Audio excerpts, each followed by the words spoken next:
Hi, everyone, and welcome back to another Chart of the Week. I'm Lisa Miller. Well, we're 10 days into a new administration, so I wanted to look at my January data as kind of this new starting line and where consumers are today in January versus where they might go over time as a new administration gets their feet wet and starting to make changes. So let's take a look at this chart behind me. Not surprising, this is trended data. And basically, what are the things that are most important, top concerns that consumers have? Not surprising, the fact of high costs of living is the number one concern that they have. But look at the difference that October, November, dipped in December, but then it came right back up. So the concern is still very, very high about just how expensive it is.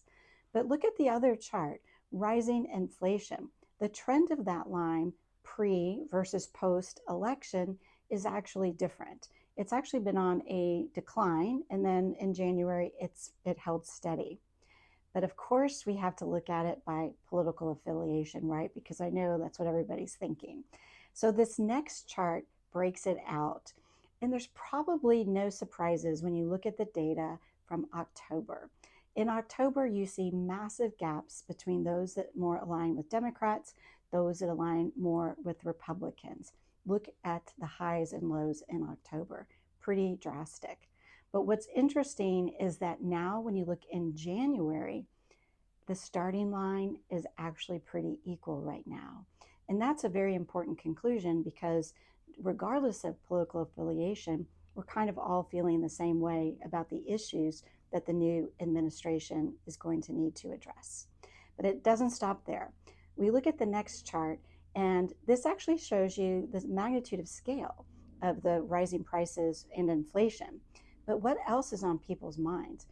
Well, given what's happened, we have huge fires in California, we have snow on the Pensacola beach. Climate issues actually jumped up 9 points as a top concern for Americans. So we'll see how that continues. Does it stay there? Does it go up or down?